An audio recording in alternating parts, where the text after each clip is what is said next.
Señoras y señores, tengan todos muy buenas tardes. Soy Gail McLean, directora del Área de Justicia y Prevención de Fundación Paz Ciudadana, y en nombre de todo el equipo de la Fundación quiero darles la bienvenida a este 31º Consejo Consultivo titulado Abordando los desafíos de seguridad presente y futuro. Desde 1992, esta ha sido una instancia para compartir con autoridades, actores claves del sistema de justicia penal y el mundo privado, lo realizado durante el año, pero por sobre todo las necesidades y desafíos para avanzar hacia un país más seguro.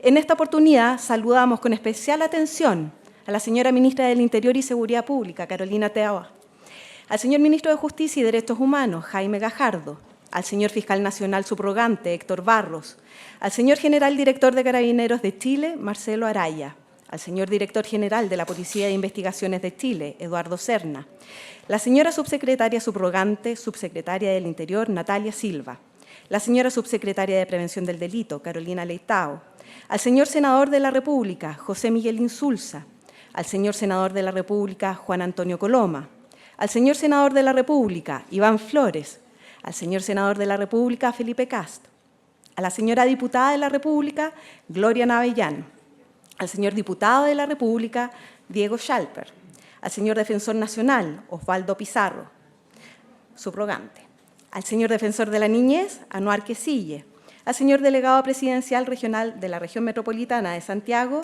don Gonzalo Durán, al señor Director Nacional de Gendarmería, Sebastián Urra, a la señora Directora Nacional del Servicio Nacional para la Prevención y Rehabilitación del Consumo de Drogas y Alcohol, Natalia Rifo, la señora Directora Subrogante del Servicio de Impuestos Internos, Carolina Saravia, a nuestros donantes, a asesores y consejeros de la Fundación, a todo el equipo de nuestra institución que a lo largo de estos 32 años han hecho posible que la Fundación desarrolle su labor. Queremos también extender un cálido reconocimiento a todos quienes nos acompañan en esta jornada. Durante el año 2024, nuestra Fundación cumplió 32 años de trabajo incansable para contribuir a la mejora de la seguridad y el bienestar de nuestro país. Durante más de 3 décadas hemos participado de los esfuerzos del Estado, la academia y el sector privado para abordar algunos de los desafíos más complejos y urgentes. Para dar inicio a esta jornada, dejo con ustedes al presidente del directorio de Fundación Paz Ciudadana, señor Agustín Edwards del Río.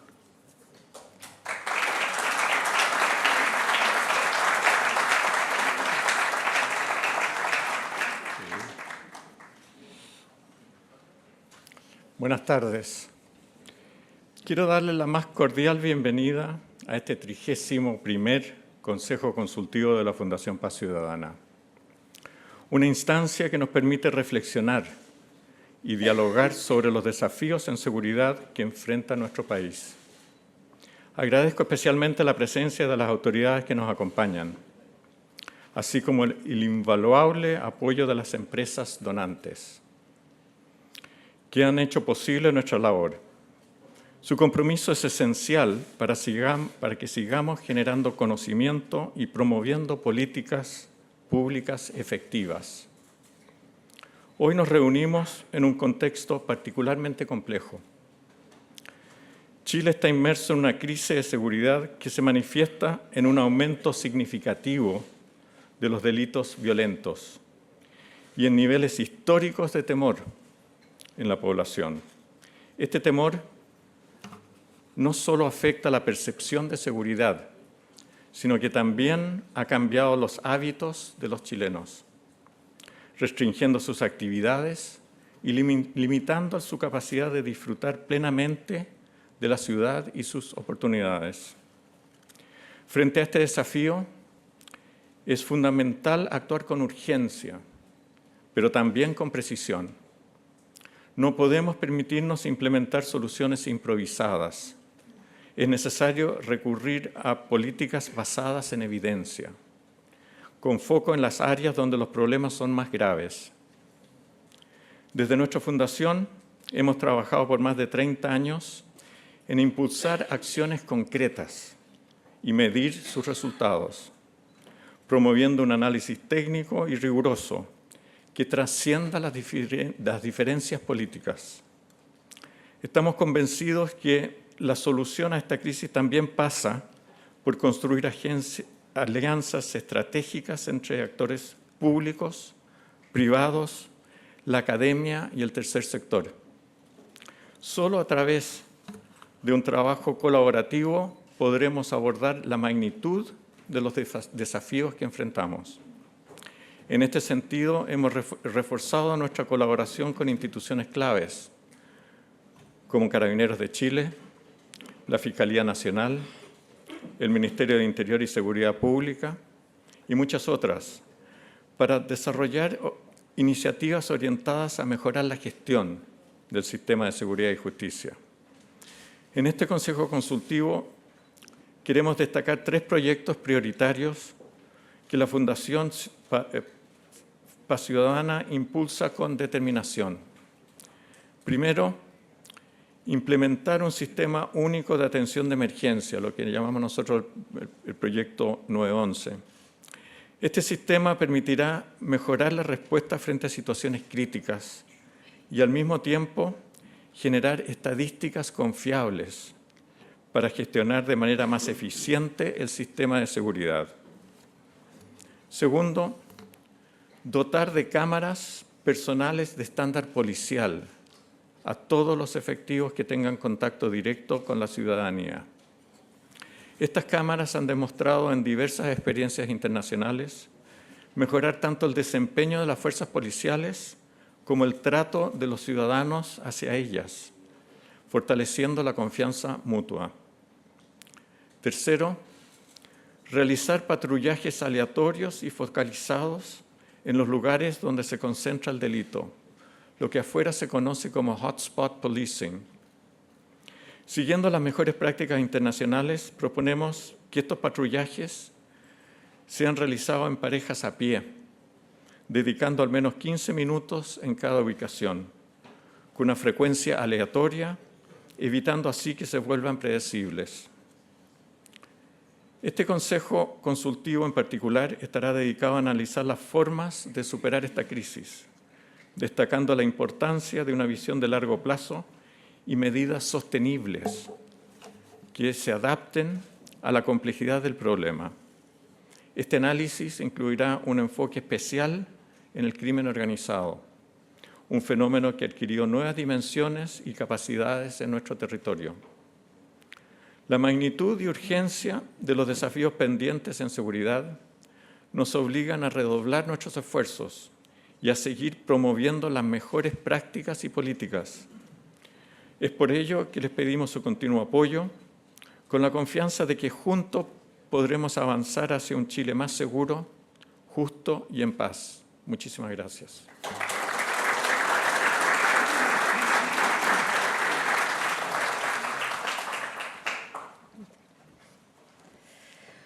Agradecemos las palabras de nuestro presidente, señor Agustín Edwards del Río. Ahora, para conocer más detalles sobre la agenda de Fundación Paz Ciudadana, invito a dirigirse a ustedes al director ejecutivo de nuestra institución, señor Daniel Johnson Rodríguez.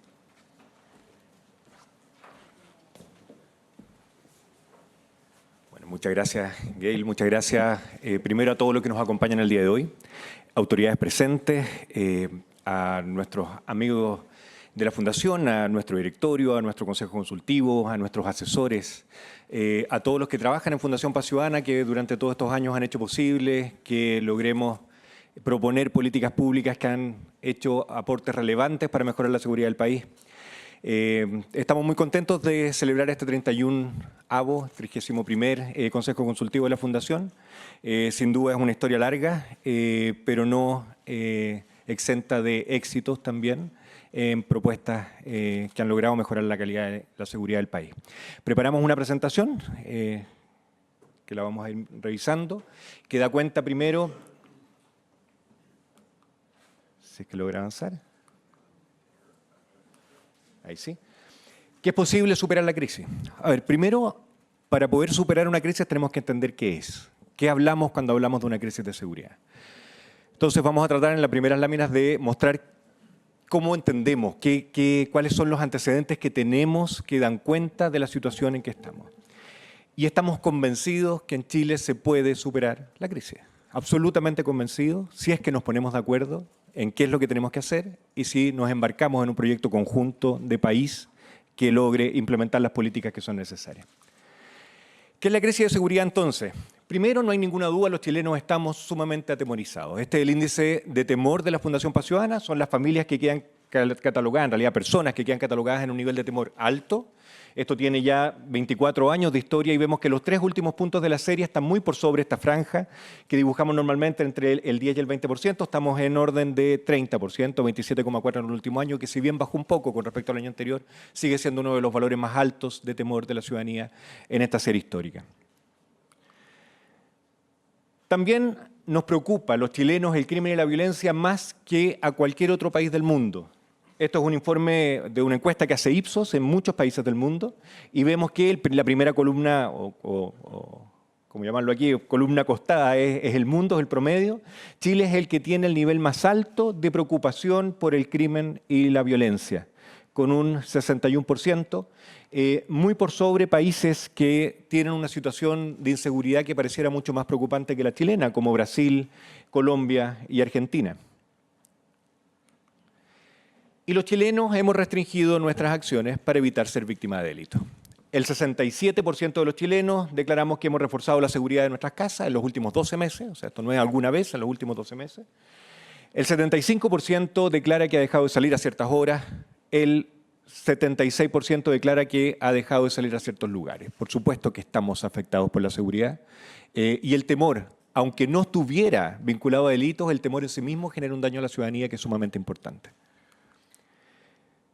Y aunque nos mantenemos en alrededor de 3 de cada 10 familias afectadas por robo cada 6 meses, este número se ha movido, si se fijan, entre el 35 y el 40% en nuestra historia, esa es la franja que está dibujada verde.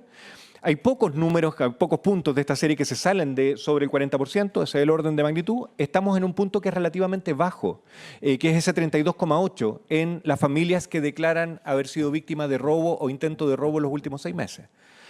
Si bien estamos en un nivel de afectación por robos e intentos de robo relativamente bajo comparado con la serie histórica, los robos con violencia e intimidación en particular han aumentado un 25% en los últimos 7 años. Si vemos, hay puntos bajos como el año 2021, que fue producto de la pandemia, que evidentemente todos los delitos bajaron de manera muy importante.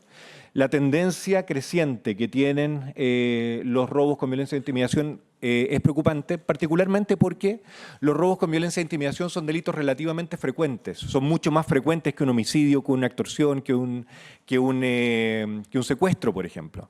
Son menos frecuentes que hurtos. Pero si multiplicamos frecuencia por daño medido, nosotros tomamos un índice que medimos, multiplicamos la frecuencia por la pena que tiene establecida en el Código Penal cada delito, los robos con violencia e intimidación quedan clasificados como el delito que genera mayor daño en Chile hoy día. Y por lo tanto, por eso hacemos un suma a este delito. Es un delito que debería preocuparnos particularmente y vemos que en este delito hemos tenido un incremento importante de 25% en los últimos 7 años. También otros delitos más dañinos y violentos, como los homicidios, secuestros y extorsiones, han tenido incremento. Los homicidios acumulan un 62,3% en los últimos 7 años, terminado el 2023. Esas son las estadísticas que tenemos cerradas nosotros para poder revisar. Los secuestros se duplicaron en este mismo periodo y las extorsiones se multiplicaron por 13 en este mismo periodo. No somos de los países que tienen las tasas más altas de homicidio en Latinoamérica y el Caribe. Si nosotros miramos esta serie, esto lo hace la ONU, la División de Drogas y Crimen Organizado de la ONU, son estadísticas que construyeron al año 2023, pero las tasas son del año 2022, es lo más reciente que tenemos para poder comparar. Vemos que Chile solo es superado por Argentina y Bolivia en las tasas más bajas de homicidios a nivel de Latinoamérica. O sea, relativamente no somos un país, comparado con nuestro entorno cercano, con los otros países latinoamericanos, que tenga una tasa de homicidios muy alta.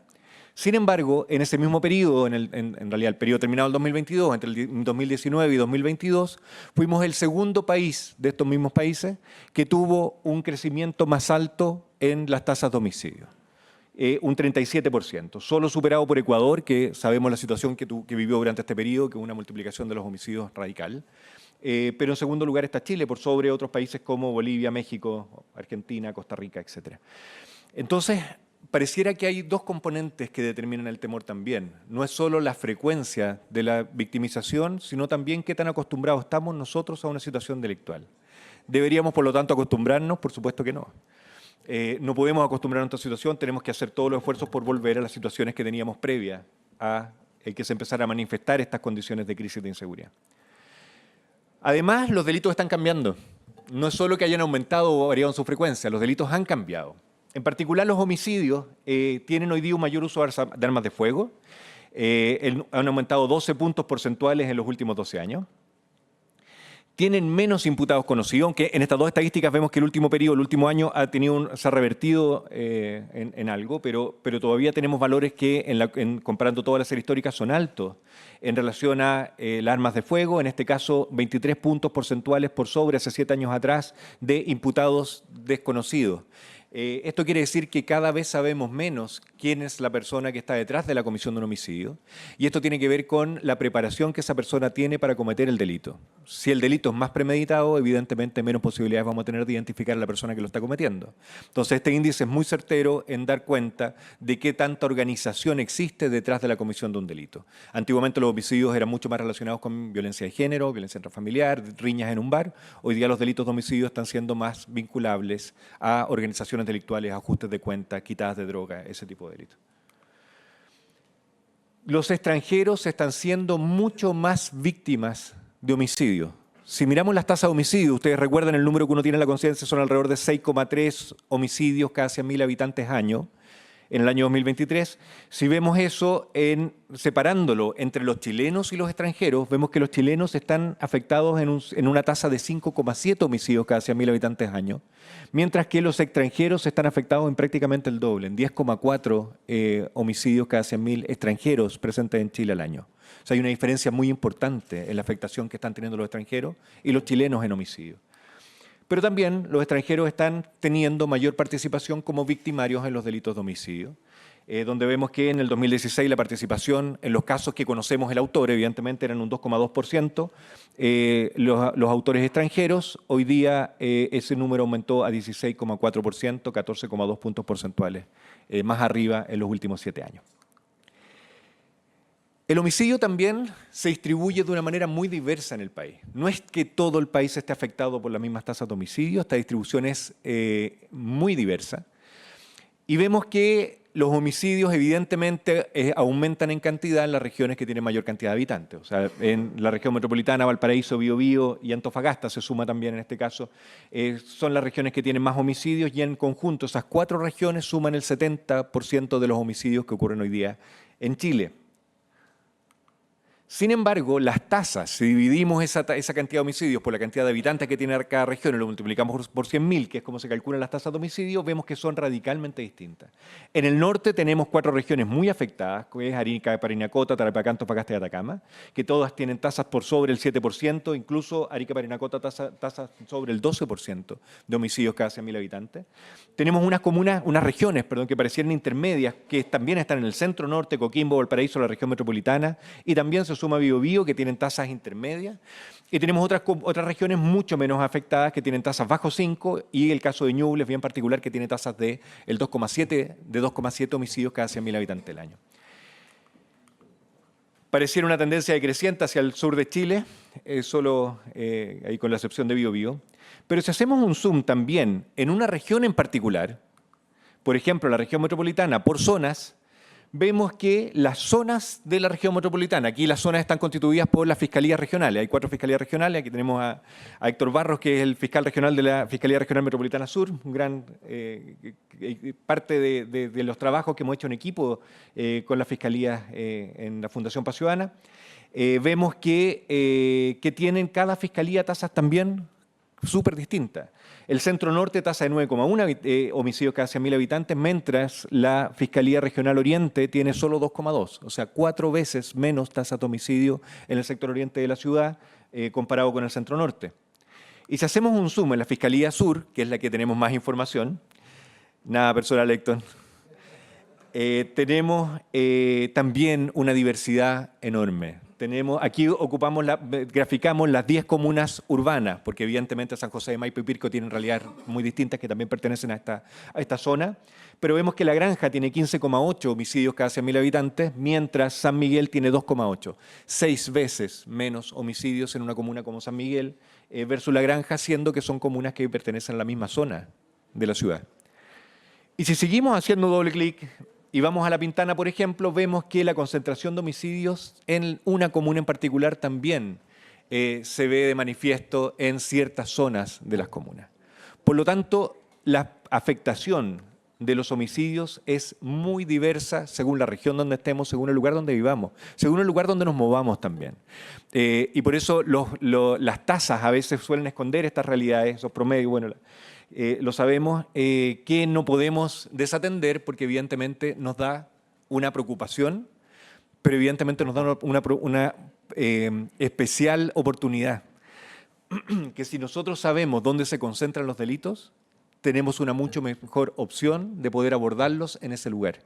Y por lo tanto los esfuerzos que podemos hacer pueden ser mucho más efectivos. También los robos con violencia. Habíamos visto homicidios hasta aquí, ya les decía, los robos con violencia e intimidación son los delitos que generan mayor daño y vemos que también se concentran, e incluso más que los homicidios. En la región metropolitana, el eje Alameda Providencia, sabemos que es un alto concentrador de movimiento de personas y por lo tanto un alto concentrador también de este tipo de delitos. Y vemos que hay lugares sumamente afectados, como el Alameda con General Velázquez, el Terminal San Borja, la Estación Central, particularmente la Plaza de Armas y el Paseo Puente, que salen muy pintados de rojo. También lo que está pasando en Plaza Italia y Pío IX es sumamente preocupante. Tenemos una alta concentración de robos con violencia e intimidación en zonas de la ciudad. No es que no hayamos hecho esfuerzos. Chile ha hecho grandes esfuerzos y de hecho miro a muchos de ustedes y han sido partícipes. Y yo creo que muchos de ustedes defenderían con entusiasmo todas las acciones que han hecho desde cargos públicos que han ido ostentando en distintos periodos del tiempo. Y nadie les podría decir que no se hizo avance. Por ejemplo, hicimos cambios institucionales, creamos la Subsecretaría de Prevención del Delito. Tenemos aquí en esta sala el primer subsecretario de Prevención del Delito que hubo en Chile. Hicimos la reforma procesal penal en que participaron probablemente muchos de los que están en esta sala también. Hemos hecho esfuerzos legislativos enormes, la agenda corta, el Fast Track Legislativo 1, el Fast Track Legislativo 2. Hemos implementado programas desde los ministerios, aquí puse solo 2 ejemplos, pero hay muchísimos más, los barrios críticos, el programa Calles sin Violencia que se está implementando hoy día fortaleciendo patrullajes también. La inversión en proyectos municipales ha sido grande. Tenemos el Fondo Nacional de Seguridad Pública implementado desde la Subsecretaría de Prevención del Delito, pero también hemos focalizado recursos de los gobiernos regionales de manera muy importante en materia de seguridad a lo largo de todo el país. El presupuesto público en materia de seguridad también ha crecido, si bien tuvo un valle en algún periodo, pero vemos que tuvo un crecimiento entre el año 2006 y el 2024. Esto está todo corregido en monedas de diciembre del 2023. Vemos que el 2006 el presupuesto era del orden de 1,5 billones de pesos y en el año 2024 tenemos 3,5, por sobre 3,5 billones de pesos que estamos invirtiendo en materia de seguridad. Pero si hemos hecho todos estos esfuerzos, ¿qué nos falta? ¿Por qué no han sido efectivos para evitar esta crisis? ¿Y qué podemos hacer para tratar de revertir la situación? Hemos identificado 5 acciones o problemas, pero podemos verlos como oportunidades también que podrían revertir esta situación. Lo primero, tenemos una visión sumamente cortoplacista. Como el problema suele ser visto como un problema urgente, solemos validar solo soluciones que tengan un impacto inmediato. Hemos sido en materia de seguridad priorizadores de medidas que parecieran poder resolver en algún grado el problema de manera inmediata. Pensamos que no hay tiempo para más diagnóstico. Hemos escuchado autoridades del país repetidas veces decir, se acabó el tiempo del diagnóstico, hoy día el tiempo de la acción, como si el diagnóstico se agotara en algún minuto. Lo que sí sabemos es que el delito muta y cambia permanentemente. Si no estamos investigando permanentemente cuál es la condición delictual que tenemos cada día, nunca vamos a estar en el mismo nivel que la inseguridad para poder perseguirlo. No están en absoluto agotados los diagnósticos, de hecho hemos hecho muy pocos y necesitamos seguirlos profundizando para poder hacer frente a la inseguridad.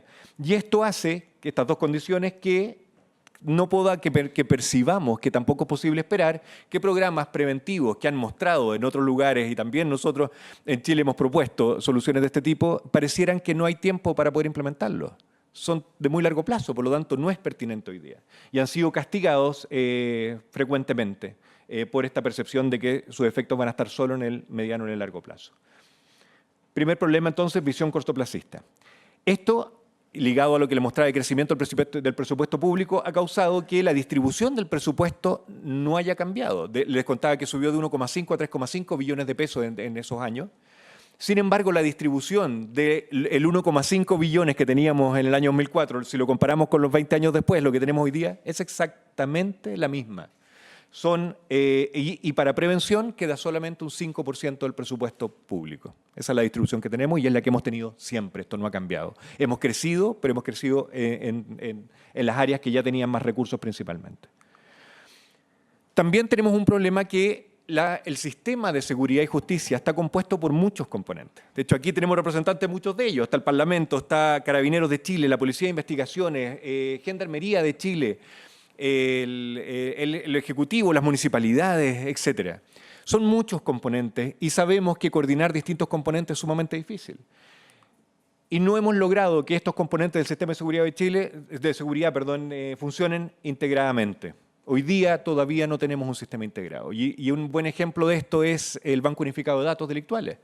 Yo les he contado quizás la anécdota ya, pero en la sala de reuniones de la Fundación hay una foto de la entrega del director ejecutivo de ese minuto de la Fundación, que creo que está en esta sala también, entregándole al presidente Frey un prospecto, un documento de cómo debía implementarse el Banco Unificado de Datos Delictuales en Chile. Y si bien, y pasaron 20 años y eso no se logró, si bien hace un par de años un esfuerzo hubo desde el Ministerio Público, todavía sabemos que el uso que tiene el Banco Unificado de Datos, a pesar de todos los esfuerzos que se han hecho, es absolutamente insuficiente. Y esto es declarado por las mismas instituciones que hacen uso de este instrumento. Falta de objetivos comunes entre las instituciones, eso lo sabemos también. Cuando empeora la inseguridad, ¿quién es el culpable? Solemos culpar principalmente al gobierno, pero ¿a quién asume la responsabilidad de la seguridad en Chile? No es una meta conjunta de distintos actores, es normalmente una meta difusa. Y eso hace que los actores tengan sus propias metas que tienen más que ver con esfuerzos hechos, con actividades hechas, que con un resultado final en seguridad. Y eso hace que las instituciones muchas veces compitan entre sí en vez de funcionar articuladas y colaborar. Y también tenemos a los privados, muchos aquí representados también, que tienen una voluntad de colaborar. Hemos visto esfuerzos en generar documentos. Ministra, yo creo que ha recibido varios esfuerzos de documentos de distintos gremios que dicen, mira, aquí hay una lista de cosas que nosotros necesitamos que se hagan. Eso significa que hay un interés por que pasen cosas, pero que poco de esa vista de cosas que se pueden hacer es reconocida como un espacio de incidencia que puede ser abordado directamente por las empresas. Como que vemos que el problema lo puede resolver el gobierno y le entregamos una lista, pero en esa lista hay poco en que los mismos privados pudieran también abordar. Y eso es una mirada que tenemos que complementar también. Aquí tiene que ser un esfuerzo conjunto. En tercer lugar, no implementamos soluciones que sean basadas en evidencia. Conocemos políticas públicas de seguridad que han sido exitosas en diferentes contextos, en diferentes países, en diferentes problemas también. Para utilizarlas debemos conocer cuál es el problema que queremos resolver. Muchas veces implementamos una política sin entender siquiera muy bien ni diagnosticar cuál es el problema que estamos abordando. Y también tenemos que construir la línea base y cuáles son los objetivos que queremos alcanzar. Si no construimos la línea base en el minuto en que empezamos a implementar un programa, nunca la vamos a poder reconstruir. La línea base es muy difícil reconstruirla. Y por lo tanto nunca vamos a poder saber si un programa que estamos implementando es exitoso o no. No debemos sobrevalorar la innovación, es súper importante. Ya hay suficiente innovación en traer una experiencia internacional a Chile. No creamos que porque se copie es un problema. En seguridad es un error no copiar. El error es no copiar bien, pero tenemos que copiar. 4, insuficiente focalización. Ya lo veíamos en las láminas anteriores. Tenemos oportunidades de focalizar. Nuestros recursos siempre serán insuficientes para abordar todos los problemas de seguridad, pero podemos maximizar su impacto focalizando. ¿Dónde? Donde se concentran los delitos y su daño. En los momentos en que se producen los delitos, hay delitos que ocurren en ciertos días, en ciertos meses del año, en ciertos días de la semana, donde se concentran los factores de riesgo de delinquir. Sabemos dónde hay población que concentra factores de riesgo y que es probable que puedan iniciar una carrera delictual. ¿Qué hacemos para implementar programas preventivos del inicio de carreras delictuales en los lugares donde se concentran estos factores de riesgo? En los niños que concentran estos factores de riesgo. Y también donde se concentran quienes delinquen. Sabemos que hay organizaciones delictuales que están operando desde ciertos territorios donde también podemos focalizar acciones. Por último, para no generar desazón después de estos 5 problemas, pero son todos posibles de resolver, no monitoreamos y no evaluamos. Nuestros programas de seguridad no siempre tienen los objetivos claramente definidos. De hecho, ustedes saben, pero el Ministerio de Hacienda, a través de la Dirección de Presupuestos, hace evaluaciones de programas. Y hemos revisado múltiples evaluaciones que se hacen de programas de seguridad. Y muchas veces no es que salgan mal evaluados los programas de seguridad. Muchas veces el Ministerio de Hacienda lo que dice es no puedo evaluarlo porque no tiene claramente definido cuál es el objetivo del programa. Si no se define el objetivo, no puedo determinar si fue o no exitoso en cumplir con el objetivo que tenía impuesto. Entonces tenemos que partir con revisar cuál es el diseño que hacemos de las políticas públicas que estamos implementando. Gran parte del éxito de un programa se juega en su implementación también. Nosotros hemos conversado con la ministra también y con todo el equipo de la preocupación por el nuevo Ministerio de Seguridad. Es una política que aplaudimos con ganas. Creemos que es un avance tremendo para el país. Pero se va a jugar todo en la implementación. Si ese ministerio no cuenta con el personal técnico suficientemente capacitado para llevar adelante las acciones que son sumamente desafiantes, la verdad es que puede ser que no logremos el cambio. Entonces ahora se está jugando el segundo tiempo de esa política. Ya se hizo un buen diseño de nuestro punto de vista. Hoy día necesitamos implementar monitorear directamente su implementación. Debemos monitorear también la implementación de los programas y evaluar cuál es el impacto que los programas tienen. No basta, como les decía, solo implementarlo bien, también tenemos que evaluar si esos programas están teniendo éxito en el futuro para hacer las modificaciones o incluso derogar programas que se eternizan muchas veces sin estar generando los impactos. Si no evaluamos los resultados de la política pública, no podemos hacer las correcciones en el futuro. ¿Cómo podemos avanzar? Y aquí ya terminando, necesitamos abordar la seguridad como una política de Estado, con una mirada de largo plazo, incorporando la prevención con decisión e implementando programas que tengan evidencia, que sean bien focalizados. Pero ¿cómo podemos focalizar? Aquí traemos una herramienta. Este fue un proyecto que lo hicimos gracias al fiscal Héctor Barros y al financiamiento, y nos apoyó el gobierno regional metropolitano también, perdón, el gobierno de Santiago, el gobierno regional metropolitano. Trajimos una herramienta que no la inventamos nosotros, copiamos. La Universidad de Rutgers desarrolló el RTM, Risk Terrain Modeling por su nombre en inglés, que es una herramienta que permite identificar zonas que tienen riesgo de la ocurrencia de ciertos delitos. Por ejemplo, logramos ver que en la zona metropolitana sur los homicidios se concentran en estos puntos. Los puntos más oscuros son lugares donde ocurrieron homicidios. Los puntos más claros son lugares donde, a pesar de que todavía no ocurren homicidios, concentran factores de riesgo ambientales, que le cargamos más de 68 variables ambientales para poder hacer la correlación. Entonces el sistema determina otros lugares que, aunque no han ocurrido homicidios, puedan estar afectados también por esos mismos riesgos. Como vemos, se pintan zonas oscuras, zonas un poco más claras, pero lo importante es que solo el 2,3% del territorio queda clasificado como zonas de alto riesgo. Y por lo tanto tenemos la capacidad de focalizar políticas públicas y además de identificar los lugares que concentran mayor riesgo, también nos indica este sistema cuáles son los factores de riesgo que estén más vinculados con el homicidio. Algunos que parecen obvios, presencia de bandas delictuales, pero si no hubiera aparecido eso, probablemente nos pudiera haber aparecido otra variable que pudiera haber sido sorprendente a utilizar. Pero sí es sorprendente la concentración de carnicería. Y la verdad, con el mismo fiscal Barros, haciendo revisiones de los datos, también se determinó que habían ciertas condiciones que hacían que las carnicerías sí tuvieran vínculo delictual. Compra de patentes municipales de ciertos negocios para blanqueo de dinero, para la activación de ciertas organizaciones delictuales. Y está sirviendo no solo para la prevención, sino también para encontrar factores delictuales que permiten mejorar la persecución penal también. Esto lo hicimos para el caso de homicidio, lo hicimos también para los robos con violencia, que tienen características muy distintas. Si se fijan, se concentran mucho más los ejes estructurantes de la ciudad. Los robos con violencia se concentran donde se concentran las personas, pero también el 3,9% de la ciudad concentra la mayor riesgo de robos con violencia. Por lo tanto, achicamos la ciudad y por lo tanto potenciamos la posibilidad de poder implementar políticas públicas pertinentes. Y en estos casos, bueno, factores de riesgo para aeros de micro, concentración de almacenes, las botillerías. Y también hicimos el ejercicio para delitos de droga, donde el 5,9% del territorio quedó catalogado como un nivel de riesgo alto, y la presencia de bandas criminales, los sitios de conmemoración narco y la concentración de almacenes fueron los factores que más correlacionaron con ese tipo delictual. Tenemos herramientas que permiten focalizar correctamente las acciones. Eso es algo que se puede hacer. Pero, ¿qué programas podemos implementar entonces? Si sabemos dónde está el problema, ¿cómo lo solucionamos? Hicimos un ejercicio, montamos un modelo dinámico donde pudimos cruzar información para evaluar cuáles eran el impacto que podían tener ciertas políticas en la disminución de delitos. Lo hicimos en particular para el robo con violencia e intimidación.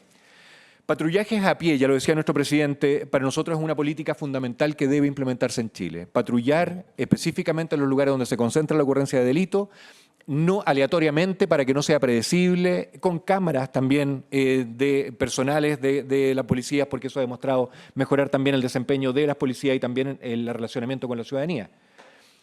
Este tipo de patrullajes ha demostrado que puede disminuir un 23% la ocurrencia de delitos violentos en los lugares donde se implementa.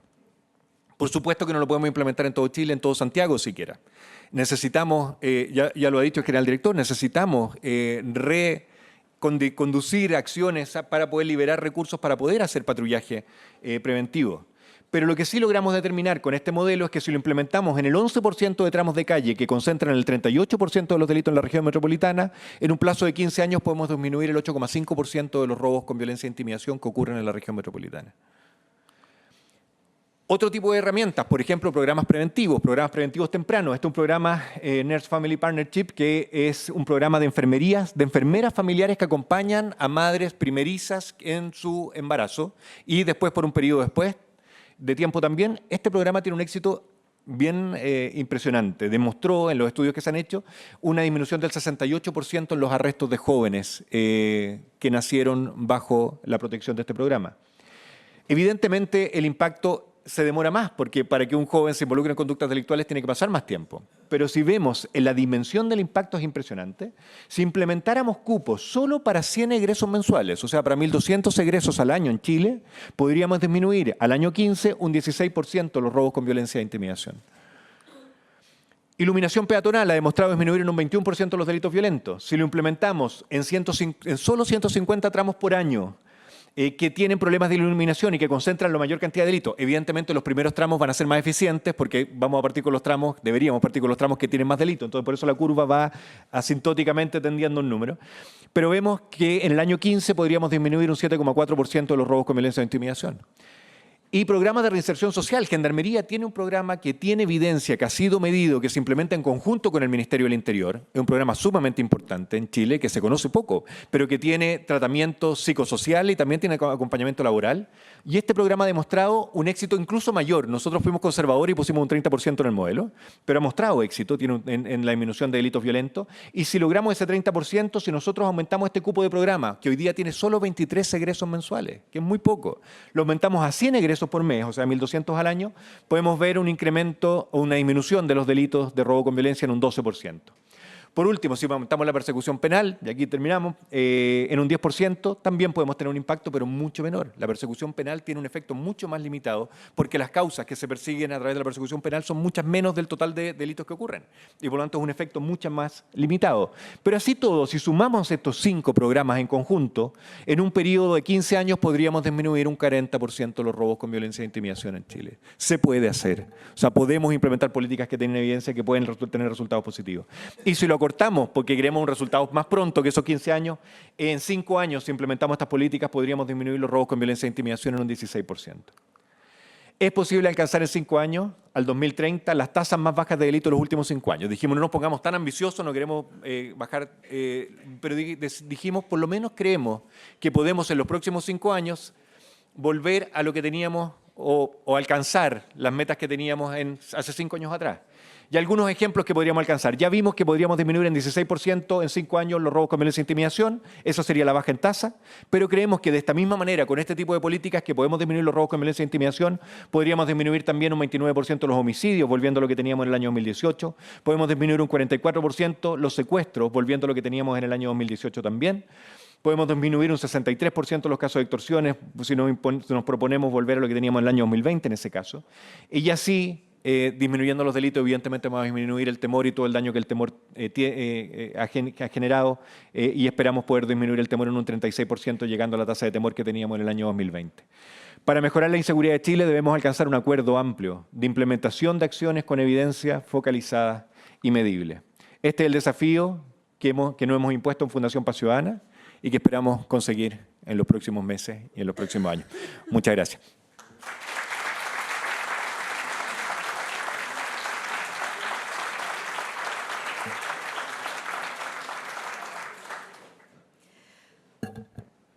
Muchas gracias, Daniel, por tu presentación. Hoy, más que nunca, reconocemos la necesidad imperativa de redoblar nuestros esfuerzos. Vivimos en tiempos rápidos, de rápidos cambios y desafíos emergentes que requieren, como nos señalaba Daniel, una visión sistémica, con un foco importante en la generación de una oferta y de estrategias preventivas, basadas en evidencia, sometidas a monitoreo y evaluación continuos y con la participación de todos los actores relevantes, en donde el mundo privado tiene un rol importante que desempeñar. Estamos aquí porque creemos con firme convicción que esto es esencial y es factible. Una institución fundamental para enfrentar estos desafíos es el Ministerio del Interior y Seguridad Pública, con quien hemos mantenido una larga trayectoria de trabajo conjunto y colaboración para el desarrollo de políticas públicas para un país más justo y más seguro. En esta ocasión contamos con la presencia de la Ministra del Interior y Seguridad Pública, Carolina Toá, a quien invitamos a compartir su visión y estrategia para abordar estos temas fundamentales para Chile. Luego de su presentación, esperamos contar con el tiempo suficiente para poder hacerle algunas preguntas que durante los días previos al Consejo Consultivo ustedes nos hicieron llegar. Por lo que le pido que, una vez concluida su presentación, pueda mantenerse en el podio. Bienvenida, ministra.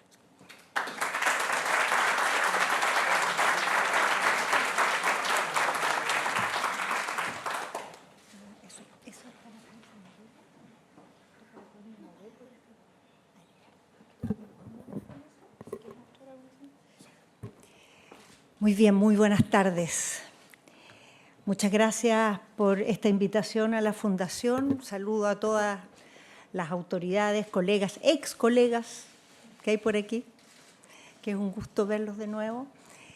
También a todos los asociados, instituciones que apoyan, que siguen el trabajo de la Fundación, y las instituciones que están representadas, el general director de Carabineros, el director general de la PDI, el fiscal Barros, los parlamentarios presentes, y no voy a seguir nombrando porque el resultado de eso va a ser siempre que alguien faltó por ser nombrado y al final siempre es peor.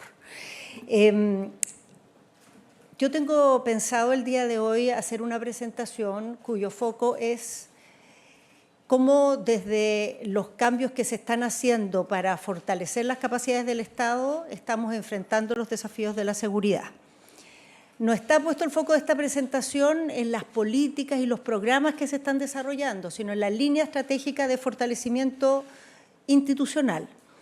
Pero al escuchar las presentaciones me dan ganas de hablar de los programas, así que voy a tratar de retener mis deseos de comentar algunas de las cosas. Quizás las preguntas va a ser posible, pero quiero mantener el foco en esta dimensión porque desde el Ministerio del Interior y desde el Gobierno, en realidad, hemos llegado a la conclusión de que parte importante de la dificultad que ha tenido el país para enfrentar los desafíos de la seguridad es que había una acumulación de medidas, programas de distinto tipo con instituciones que no tienen las condiciones suficientes para enfrentar los desafíos. Y seguir cargándolas de más programas, medidas, iniciativas, sin hacerse cargo de esas falencias, estaba cobrándonos una cuenta bastante importante. Aquí hemos visto muchos números, yo voy a mostrar muy pocos números, solo al inicio y al final. Pero estos datos son una especie de fotoimpacto de lo que hemos vivido los últimos años y de cómo tenemos muchos síntomas de que hay una situación en seguridad que después de que tuvimos mejorías en varias dimensiones, llevaba varios años deteriorándose y eso sucedió por un tiempo prolongado y a pesar de que efectivamente en todo este tiempo ha habido muchas acciones, iniciativas, leyes, programas, etcétera, esta dinámica se mantuvo de manera consistente, presente por varios años. Lo más grave y lo más evidente es lo que también Daniel mostró y que se refiere a cómo hemos tenido un alza de los homicidios en el país. Esta tendencia empezó desde el año 2016, tuvo una baja el año 2021 y lo raro no es que haya bajado el 21, sino que no haya bajado el 20.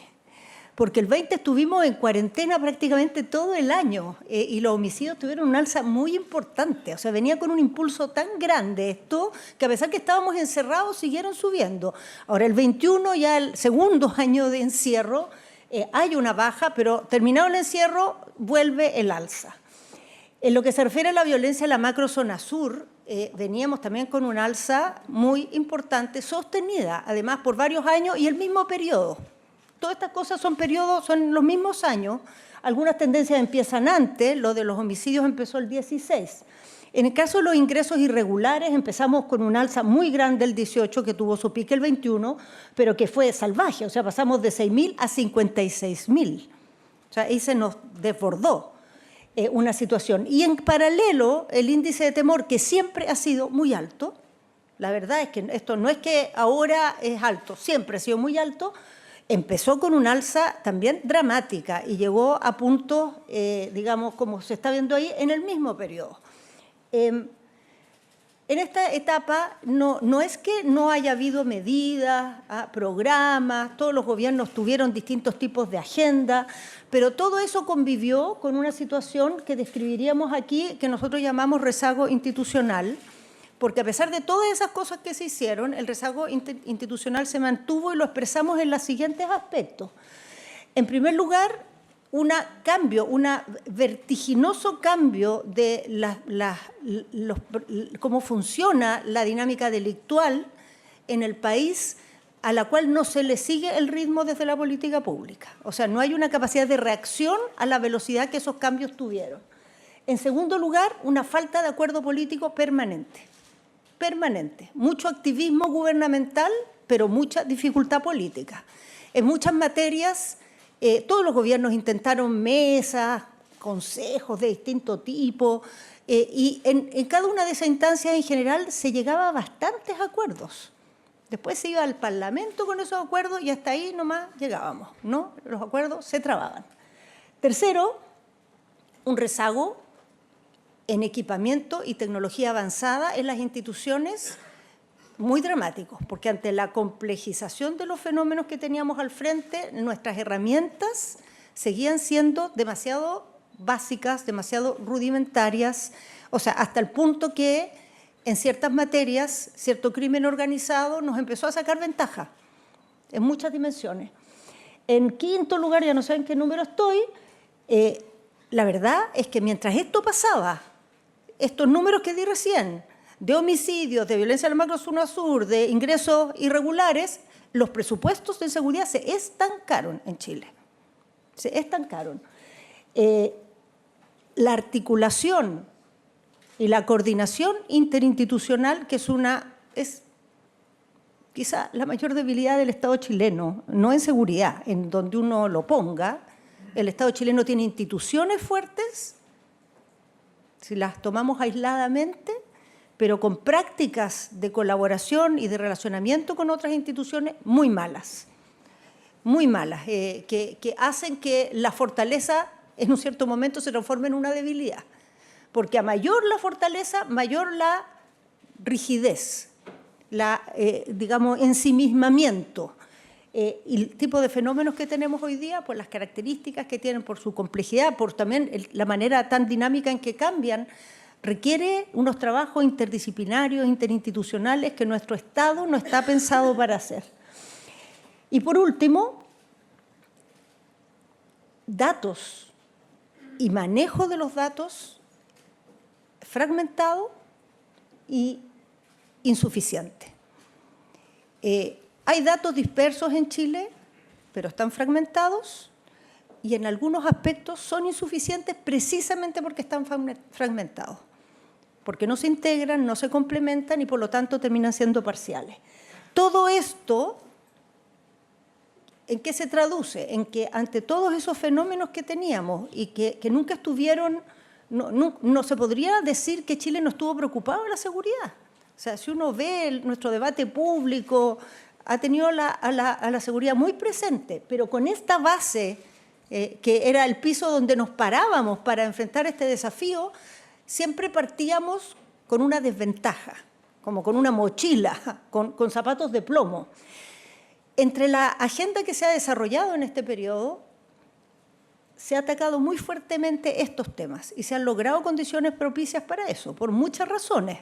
múltiples. Algunas tienen que ver con que se ha buscado construirlas y otras con, bueno, hay momentos y ventanas de oportunidad que se producen y que se han aprovechado, que no son mérito de nadie, estaban ahí, pero se ha buscado la manera de aprovecharlas en el momento en que estaban, y eso ha generado en todas estas dimensiones que están aquí un cambio bastante significativo que desde el Gobierno y desde el Ministerio del Interior creemos que es la mayor fortaleza con que el país puede hoy día presentarse a enfrentar estas temáticas. Y voy a tratar de desarrollar esto y sobre todo concentrarme en algunas partes porque son muchos temas, y uno de los problemas que tenemos en estas presentaciones es que cuando se toman muchos temas se provoca una confusión grande y cuesta transmitir un mensaje. Pero quiero poner algunos ejemplos. Cuando decíamos que el crimen evolucionó más rápido de nuestra capacidad de tener políticas, cuando faltaba acuerdos para hacer las modernizaciones necesarias, y están nombradas varias en las cuales hay acuerdo técnico hace muchos años, incluso proyectos presentados por varios gobiernos. Seguridad privada estaba presentado desde el año 2009. Imagínense. La discusión sobre el Ministerio de Seguridad empezó el 2016. La ley antiterrorista ya ni hablar. O sea, mejor ni lo nombremos. El sistema de inteligencia del Estado estuvo 7 años paralizando una comisión por falta de acuerdo después de haberse despachado en el Senado.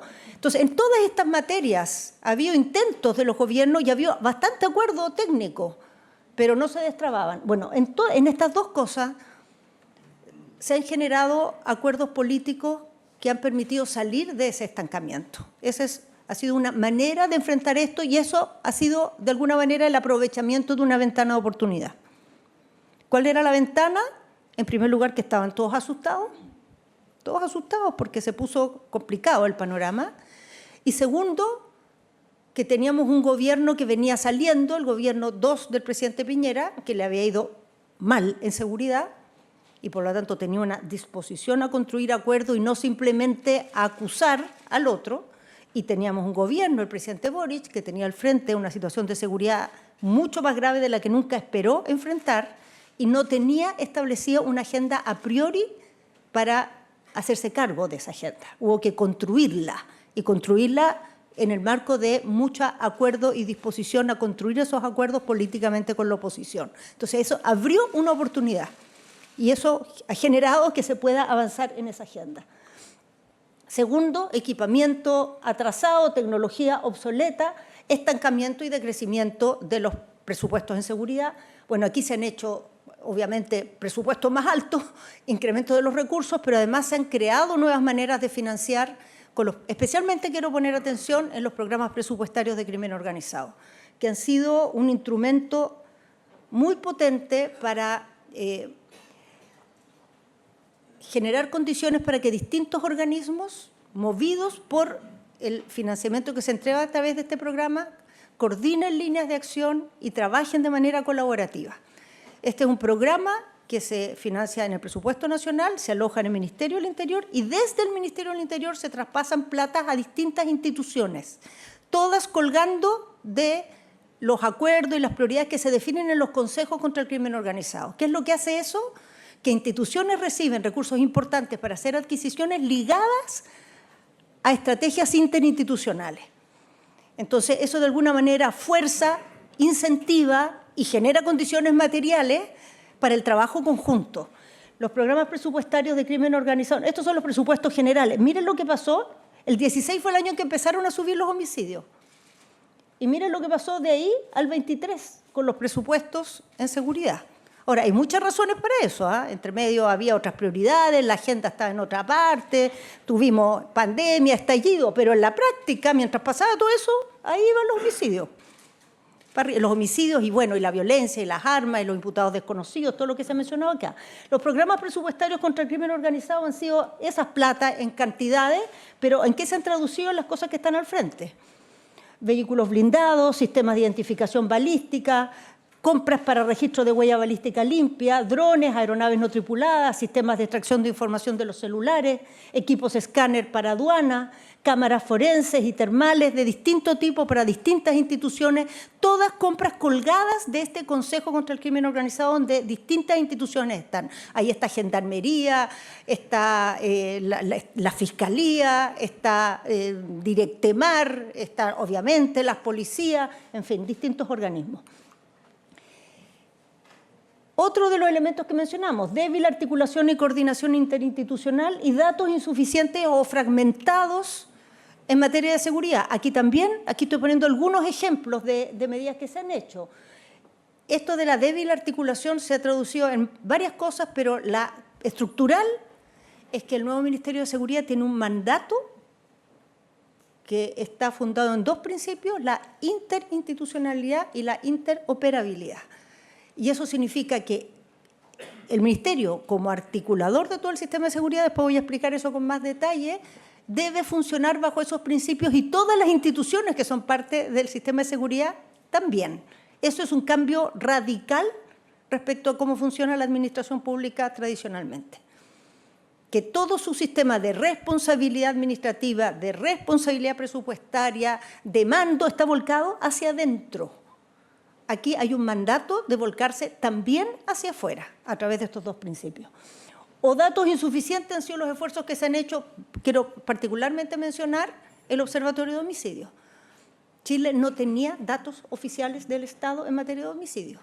Cada organismo tenía los suyos. Cada organismo los manejaba, además, comunicacionalmente de manera autónoma. Llegaba un organismo y decía, no, subieron, no, bajaron, no, están estancados, nadie entendía nada y nadie estaba mintiendo en realidad. Lo que pasa es que los datos son todos distintos, hacen referencia a dimensiones distintas del fenómeno.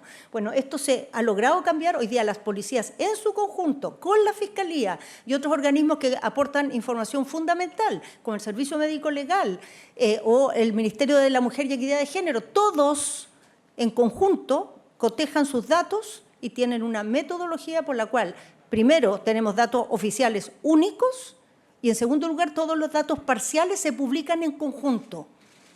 Y todos se pueden ver de manera que no haya confusión y no haya tampoco sensación de poca transparencia, que es algo que nos ayuda mucho a estos esfuerzos. Bueno, estos son algunos ejemplos de cosas que han pasado, pero yo quiero hacer una mirada un poco más sistemática, bien a la pasada, pero para que se entienda el panorama. El tema este de enfrentar el rezago institucional ha sido uno de los 5 ejes de la estrategia de seguridad. Lo que se busca ahí está como, digamos, focalizado en el eje S, que es donde nos vamos a centrar aquí. Lo que se busca es, en primer lugar, fortalecer las instituciones que hay, con un foco particular en las policías, pero no solo en las policías.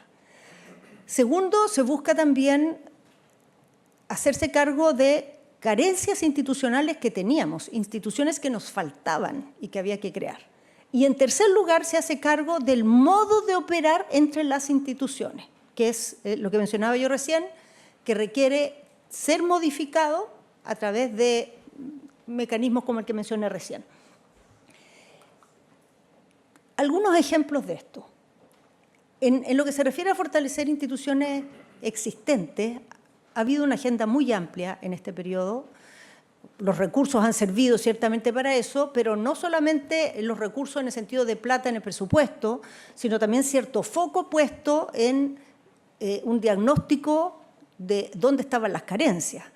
Y hay una carencia que hasta ahora en la conversación no ha salido, pero que es importante explicitar, y es que tanto en Carabineros como en la PDI hay una estructura, digamos, de cómo está organizada la institución y de cuáles son sus dotaciones de personal y la forma en que funciona ese personal, que tiene varios problemas que hemos decidido enfrentar. En el caso de Carabineros hay un problema de base que no sé cómo no vimos venir, y es que en la medida que cambiamos el sistema de formación y duplicamos los años de formación de Carabineros, en el mismo acto decidimos formar la mitad de Carabineros, porque las mismas escuelas, formando por 2 años, forman la mitad. Entonces, al principio no se notó mucho, pero a medida que fueron pasando los años y van saliendo generaciones formadas con el nuevo sistema, va saliendo la mitad. y el año siguiente la mitad. Entonces, por todo lo que dura la carrera policial, va a ir año a año decreciendo la dotación de carabineros, si no hacemos algo. Porque va a haber más generaciones formadas con el nuevo esquema en que formamos la mitad. Entonces, ahí es necesario hacer un cambio que en realidad debió haber estado en la misma planificación para duplicar la capacidad de formación de carabineros con el objeto de mantener la dotación. Y si queremos aumentarla, tenemos que ir más allá. Y eso va a haber que sostenerlo en el tiempo. Se empezó este año, o sea, primero empezamos con llamado a servicio, cosas como parche, después nos dimos cuenta que no iba a dar por ningún lado, porque todos los años se va agravando. Entonces, ahora ya a esta altura se está ampliando la capacidad de formación, anualmente se forman 2.700 carabineros, este año, el 2025, eso se va a aumentar en 800, pero ese esfuerzo, el próximo año, en el siguiente presupuesto que va a dejar este gobierno, pero va a ejecutar el próximo, tendría que haber otros 800. Y el primer presupuesto del próximo gobierno debiera meterle otros 800 o 1.000. Y así vamos a tener que estar por varios años antes de recuperar nuestra capacidad de formación de carabineros. Hoy día uno recorre, nosotros recorremos el país todo el tiempo, en todas partes la gente alega que quiere más carabineros y uno, al principio yo decía, ya, pero porque la gente siempre cree que la solución es más carabineros. Pero después nos empezamos a dar cuenta que en realidad sus dotaciones locales han ido decreciendo. Decreciendo, y si no hacemos algo, van a seguir decreciendo. Sumémosle a eso, que además del tema de la formación, mucha gente se retiró en el periodo del estallido. Esa es la verdad, mucha gente, digamos, dejó el servicio en ese periodo y naturalmente eso también tuvo un impacto. Y sumémosle a eso también que por las características del tipo de servicio que hoy día tenemos, que es mucho más sofisticado, permanentemente estamos armando servicios especiales. Y el resultado que tiene eso es que el carabinero territorial, la presencia cotidiana, ese que hace el patrullaje a pie, que se mencionaba recién, cada vez cuesta más encontrarlo, porque el servicio especial va absorbiendo más personal. Entonces, bueno, hay muchos cambios que hacer aquí y se están haciendo muchos de ellos. O sea, se duplicó la capacidad de llamado a servicio por ley, se van a formar este año 800 carabineros más, se van a liberar, se van a contratar 1.000 civiles para liberar 1.000 carabineros que hacen actividades administrativas, que eso es gran parte del problema también, que tenemos demasiado personal haciendo actividades que no son policiales y eso nos va a permitir una presencia y una capilaridad que hoy día pena. Y es un tema básico, no es ninguna cosa muy sofisticada, pero cuando está ese problema cuesta mucho enfrentar cualquier desafío con éxito. En el caso, a eso se va a sumar también esto que ha sido bien comentado, que es el incentivo al desempeño. El incentivo al desempeño va a ser un instrumento de gestión que va a significar también un reconocimiento a los policías, pero va a ayudar a los mandos también a orientar en torno a ciertas metas y a estimular la asistencia. Porque otro problema que tenemos son niveles muy altos de ausentismo. En los 3 servicios más importantes del Estado para la población, la salud, la educación y la seguridad, tenemos problemas de ausentismo laboral gigantescos en Chile. Gigantescos, que si no los enfrentamos siempre estamos al debe con todos los esfuerzos que hacemos, porque en realidad no somos todo lo que decimos que somos, ni nuestras dotaciones son lo que debieran ser por estos niveles de ausentismo. En la Policía de Investigaciones también va a haber cambios muy grandes, está habiendo ya cambios muy grandes, aumentando los asistentes policiales, que son el personal que ayuda a los detectives. Hoy día tenemos mucho más detectives que asistentes policiales. Entonces, cualquier actividad que hay que hacer, estar en las casetas en el aeropuerto, trasladar un detenido, lo tiene que hacer un detective, una persona que tiene 4 años de formación. Entonces, va a cambiar esto, pues se va a multiplicar por varias veces, 4 veces y algo, la dotación de asistentes policiales, y además los detectives van a cambiar su sistema de formación. Todos van a ser profesionales, con una carrera previa. Eso está cambiando también. Entonces, la carrera policial dentro de la PDI está teniendo toda una reconfiguración. La Policía Marítima es un tremendo tema. Siempre cuando pensamos en la frontera, pensamos en la cordillera, pero hay un mar que es una frontera y por ahí pasa de todo. Se están ampliando las dotaciones de la Policía Marítima. La Fiscalía tiene una ley de fortalecimiento que va a significar más personal y que va a significar más fiscales. Además de lo que ha tenido por el lado de ECO. ECO es un programa que funciona con la lógica del programa contra el crimen organizado, pero es parte del plan Calle Sin Violencia, por el cual se traspasan platas desde el Ministerio del Interior para que los fiscales tengan equipos profesionales de apoyo para ir al sitio del suceso ante los delitos, los homicidios violentos. Y eso ha bajado la cantidad de imputados desconocidos, ha subido la cantidad de formalizados y cuando pase el tiempo suficiente vamos a poder ver si sube la cantidad de condenados.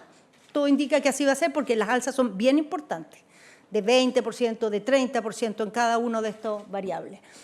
En las Fuerzas Armadas se han creado también nuevas capacidades. En primer lugar, se le ha dado competencia a las Fuerzas Armadas para vigilar la frontera, que no tenían.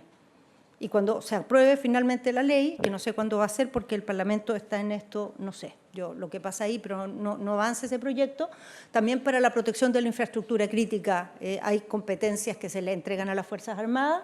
Y últimamente también por vía administrativa en este caso, incorporamos a las Fuerzas Armadas a la fiscalización de armas, especialmente en la región metropolitana donde no se estaba llegando a las metas. La legislación permitía hacer cambios administrativos para incorporarlo. A eso se suma que se está haciendo una mejoría en el estipendio de los conscriptos, porque un problema grande que estaba teniendo, especialmente el Ejército, era la dificultad para llenar sus cupos de conscriptos. También ha habido una serie de cambios que son competencias adicionales por leyes sustantivas penales que se cambiaron. Estos son muchos, así que no voy a entrar en el detalle, pero son cambios enormes, lo que va a significar tener reglas de uso de la fuerza reguladas por ley, claras, lo que significó tener una ley Naín Retamal, que en el fondo da claridad de cómo hay protección para un policía que emplea la fuerza con resultados de daños, lesiones o incluso muerte de personas cuando hay condiciones que justificaban ese uso de la fuerza. La ley de crimen organizado, que entrega una serie de competencias nuevas, medidas intrusivas, posibilidades con los decomisos que antes no teníamos. La ley de narcotráfico, que también tuvo cambios en esta misma dimensión. La ley de usurpaciones, que permite detener a las personas que hacen usurpaciones, que antes no se podía. El robo de madera, que permite seguir el negocio. La ley antiterrorista, que ya ni hablar, o sea, en la práctica nosotros no teníamos ley antiterrorista, era tan complicada que era mejor no ocuparla. En los funerales narcos, que hoy día va a poderse restringir las condiciones de un funeral cuando tiene riesgos propios de un funeral narco. Las nuevas leyes migratorias que permiten cosas que antes no podíamos hacer, por ejemplo, registrar el equipaje de una persona que está en condición irregular. O cuando hay una persona que está con una orden de expulsión y se cobija en un lugar, se puede entrar a buscarla, antes no se podía. Todos cambios que dan competencias muy importantes que antes no estaban. A eso hay una segunda línea que es la creación de nuevas instituciones. Ya se creó la Agencia de Ciberseguridad, ya se creó el Servicio de Reinserción Juvenil, ya se creó la División de Seguridad Privada, hoy día en la SPD, mañana en el Ministerio de Seguridad, y ya se creó el Ministerio de Seguridad. Estas son leyes que ya están aprobadas. Y todas las que vienen acá abajo están en tramitación y la mayoría de ellas prontas a ser aprobadas.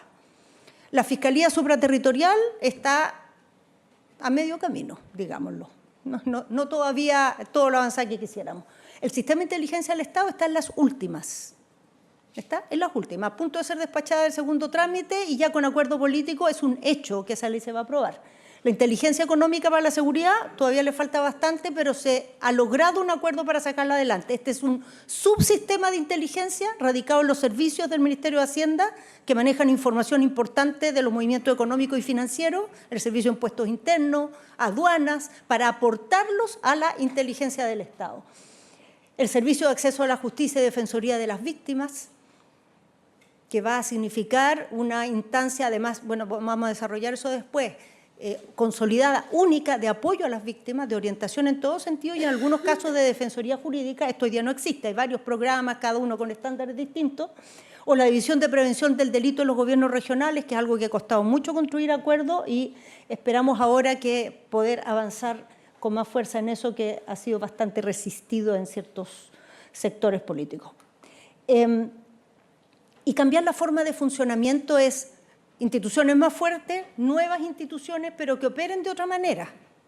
Aquí vuelven a mencionarse cosas que ya nombré, porque quiero hacer énfasis en la diferencia que tienen respecto a instituciones tradicionales. El Consejo contra el Crimen Organizado es una instancia de trabajo donde hay varios organismos que juntos desarrollan estrategias contra el crimen organizado. Hasta cuando llegamos nosotros al gobierno no estaba ahí Gendarmería, no estaba el Servicio de Impuestos Internos.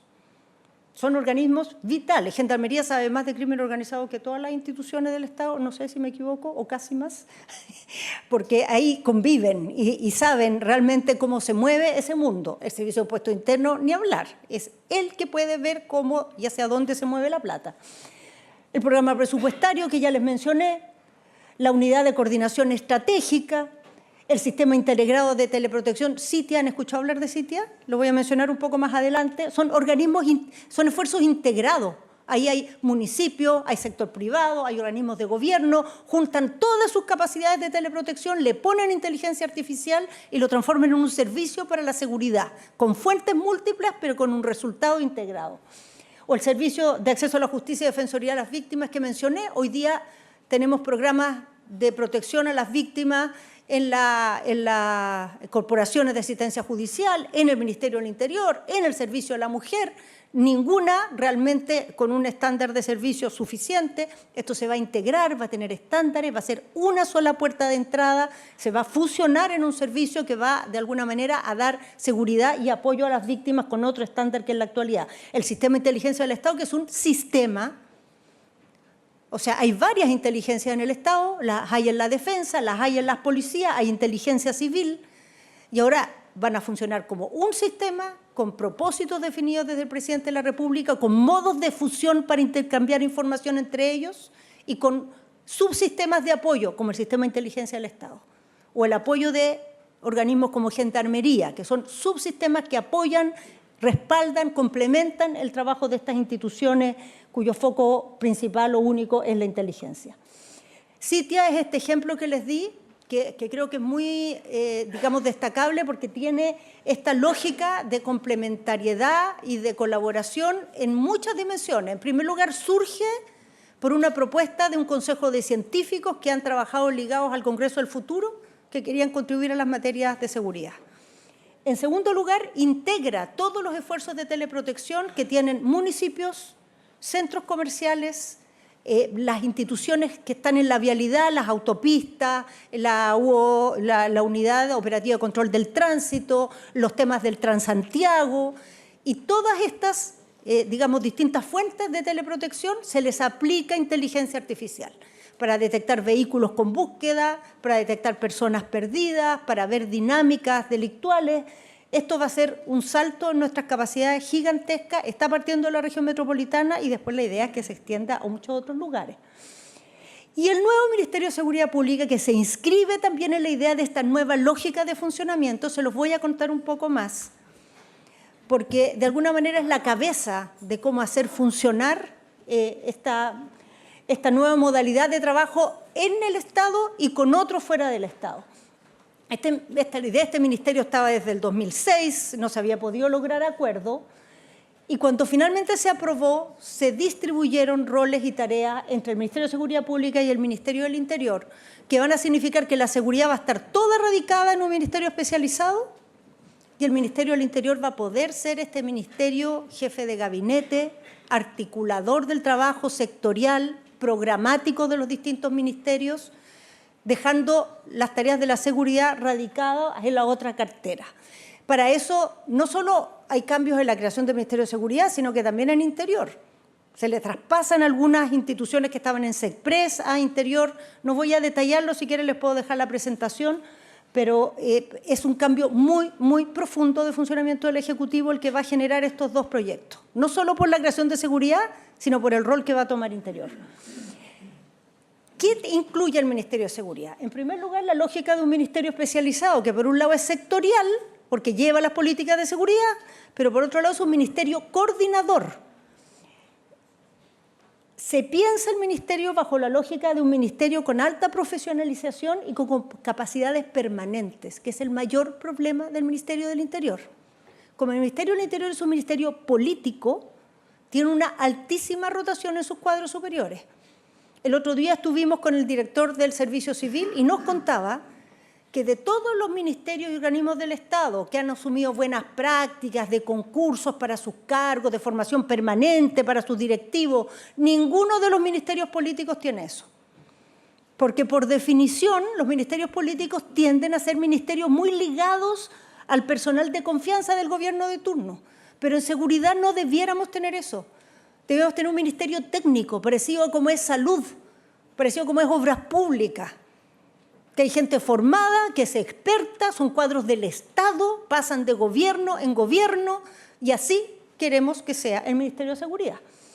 Se establece un sistema de seguridad pública, no solo una cartera de seguridad, un sistema de seguridad pública donde participan muchas instituciones que funcionan bajo estos principios que mencionaba antes de interinstitucionalidad y de interoperabilidad.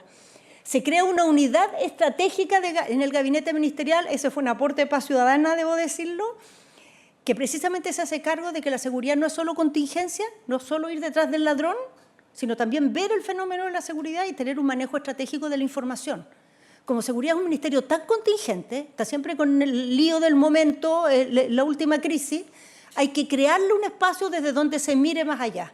Y esa unidad que va a estar radicada en el gabinete de la ministra o ministro que exista va a tener ese rol y se va a dedicar a insumar al ministerio con esa perspectiva más amplia y más larga.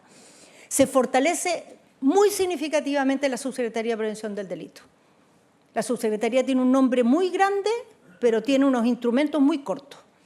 En la práctica, una subsecretaría que administra un fondo que hasta hace poco además era un fondo concursable. Íbamos a prevenir el delito con fondos concursables. ¿Alguien cree que eso es factible? ¿Que ese es un instrumento suficiente? Bueno, esto va a cambiar muy significativamente porque transforma de alguna manera a la subsecretaría en un organismo rector para que la prevención esté presente en todas las políticas y se le generan herramientas para poder cumplir esa tarea. Se refuerza el control administrativo y financiero sobre las fuerzas de orden y seguridad pública, entre otras cosas haciendo que los aportes financieros, por ejemplo, los que reciben de los gobiernos regionales o de los municipios, tengan que funcionar con un certificado de pertinencia que asegura que esos aportes están ligados a los planes estratégicos, para que sean coherentes con el desarrollo que las instituciones tienen, no solo, digamos, cachivaches que se van sumando. Se crea la SICPOL, que es una instancia de coordinación de ambas policías, con un mando común para enfrentar juntos ciertas operaciones complejas. Se crea, lo que mencionaba Agustín recién, un sistema integrado de respuesta ante las urgencias ciudadanas. Les voy a decirles después de qué se trata eso, por ley. Y se separa el Consejo Nacional de Seguridad Pública del Consejo Nacional de Prevención del Delito. Porque la prevención metida en un Consejo Nacional de Seguridad Pública, les quiero decir, yo voy a todas las reuniones, nunca se llega a hablar de la prevención. Ahí está la ministra de Salud, el ministro de Educación, nunca llega su turno. Porque siempre hay algo más urgente que ver, que tiene que ver con el control, con la sanción. Entonces, la prevención tiene que estar radicada donde están los organismos que pueden actuar en la prevención, focalizados en eso y no compitiendo con el control como pasaba en el Consejo actual. Miren, esto no se los voy a decir porque es demasiado fome el organigrama, pero aquí están las distintas funciones como están radicadas, tanto en interior como en seguridad, como queda desde el punto de vista regional, que fue otra cosa bien discutida. El delegado presidencial pasa a ser lo que su nombre dice, es el delegado presidencial. Representa al presidente, su tarea es ver que todos los organismos del gobierno central que tienen presencia en la región funcionen bajo los lineamientos del presidente. Los coordina, reporta a nivel central y se encarga de que haya coherencia con la política que el gobierno ha definido. Dentro de esas muchas tareas que coordina está la seguridad, que tiene un equipo especializado que se dedica y que depende del Ministerio de Seguridad. En la práctica que tenemos hoy, el delegado se dedica a la seguridad, no tiene ninguna posibilidad de coordinar nada porque está todo el día ahí detrás de los operativos y de las emergencias y el gobierno está un poco acéfalo. Entonces, aquí vamos a tener una cabeza, representación del presidente, y esa cabeza, entre las tantas cosas que coordinará, estará también la de la seguridad. Va a mantener la posibilidad de pedir auxilio a la fuerza pública, pero solo a través del CEREMI, para evitar que haya doble mando sobre las policías. Entonces, el delegado, igual que el presidente hoy día, si el presidente no está de acuerdo con algo que estamos haciendo y cree que hay que desplegar las fuerzas policiales de otra manera, nos llama a nosotros y nos dice háganlo. No se pone el llamar por el lado a la policía, porque eso, digamos, generaría una gran descoordinación. Bueno, el sistema de seguridad pública, que se los mencioné, es como la lógica con que todo esto funciona. Lo que dice esto es que todos los organismos del Estado tienen la obligación de trabajar coordinadamente para la seguridad, como un solo sistema. el Ministerio de Seguridad los tiene que coordinar. Esa manera de trabajar juntos a veces se da bajo la lógica del control. Por ejemplo, el Ministerio controla a las policías. A veces se da bajo la lógica de la coordinación, porque el Ministerio coordina a los otros ministerios. Coordinará, por ejemplo, a Justicia respecto a lo que hace Gendarmería. Coordinará a Hacienda respecto a lo que hace Impuestos Internos en el tema de la ruta del dinero. O con las Fuerzas Armadas, ahí donde hay despliegue de militares. Pero también tiene relaciones de colaboración con los organismos que son autónomos, con los que hay que trabajar en conjunto producto de acuerdos y no de mandatos. Por ejemplo, el Ministerio Público, por ejemplo, los gobiernos regionales, por ejemplo, los municipios. Y todo este conjunto es el sistema. Los principios que lo rigen es esta idea de la interinstitucionalidad, interoperabilidad, que obliga a salir de la frontera de la propia institución y a buscar objetivos en conjunto. Y para eso se crean varios mecanismos de gestión que no les voy a detallar. Esto que les mencioné no, está el sistema, no voy a seguir con el sistema porque es muy largo. Del Centro de Coordinación Policial es otro de estos instrumentos, que es una instancia macrorregional donde ambas policías se coordinan y trabajan en conjunto, dirigidos por un oficial de una de las dos que nombra el ministro de turno, y tienen la tarea de coordinar operaciones complejas, definir, información interoperable y también abordar nuevos desafíos, temas nuevos, riesgos emergentes. El sistema de respuesta ante las urgencias ciudadanas, que es algo que se mencionó aquí en la presentación que sería bueno tener, bueno, vamos a tener. La ley mandata que en 8 meses se tiene que presentar el proyecto de ley que crea este sistema que va a ser un mecanismo único de respuesta ante los llamados de la ciudadanía ante urgencias de distintos tipos, delitos, siniestros viales, incendios, emergencias de salud. Eso va a significar que va a haber una respuesta coordinada que va a permitir a maximizar la administración de los recursos. Tengo 4 patrullas y tengo 5 llamados. ¿Qué hago? ¿Dónde voy? Ahora se responde caso a caso. Ahora vamos a tener una manera integrada. Esto implica también gestionar la información y las bases de datos de manera integrada, que es una gran batalla del Estado chileno. Cada uno es dueño de sus datos, se arranca con ellos y no hay cómo mirarlos integralmente, que es la mayor potencia que tiene el Estado. Bueno, esto va a permitir que esos datos estén integrados en bases únicas. La experiencia usuaria va a cambiar completamente, porque vas a tener al frente una puerta de entrada que te da acceso a todos estos servicios. Va a significar también transparencia, rendición de cuentas en el funcionamiento de todos estos servicios de urgencia.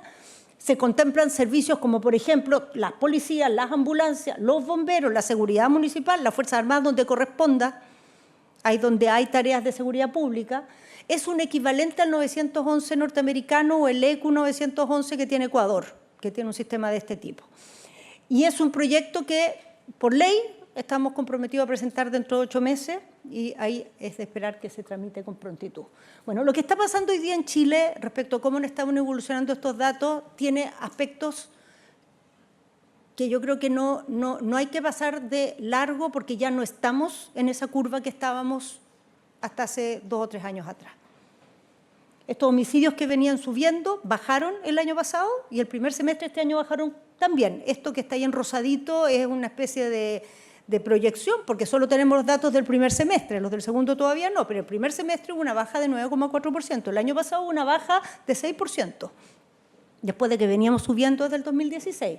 La violencia en la macrozona sur ha bajado sistemáticamente en los últimos 3 años, los ingresos irregulares llevan bajando desde el año 21, pero el temor, que tuvo una bajita, que ahí lo mencionó Daniel, bueno, tuvo una baja, tampoco la subestimemos, pero sigue por los cielos. Y la verdad es que estas bajas que se han producido, la de la macrozona sur yo creo que tiene otras dimensiones, pero la de homicidios y la de ingresos irregulares son frágiles. Son frágiles. Podría pasar perfectamente que el segundo semestre los datos terminen malos y terminemos parejos, que el próximo año partamos para arriba de nuevo. Si se agrava la crisis en Venezuela y viene una presión muy grande, va a estar muy a prueba todo lo que se ha desplegado en la frontera. Entonces, todo este esfuerzo de fortalecimiento institucional, si queremos que realmente dé resultados sostenibles en el tiempo, además de ir acompañado con buenos programas, de aquí no hemos hablado de los programas, Primero tenemos que verlo como una oportunidad, pero una oportunidad que hay que aprovechar. No es un logro. Haber aprobado una ley no es todavía tener una institución. Tan importante como aprobar la ley y diseñar bien es implementar bien. Y estamos realmente llenos de desafíos y de muchas implementaciones simultáneas que son muy desafiantes. Es importante que el estándar de la implementación sea bueno, porque el papel aguanta todo, pero la realidad es bastante más exigente y compleja. Las nuevas formas de operación van a requerir una gran voluntad política. No basta que uno diga es interoperable. O sea, eso es como un coligüe que si uno lo suelta, rebota inmediatamente. O sea, tú apenas sueltas el coligüe, deja de ser interoperable. Y el servicio es una cuestión para ello que no solo no esté pensada para que el otro la use, sino que está hecha a propósito para que nadie más la pueda usar, ni entender.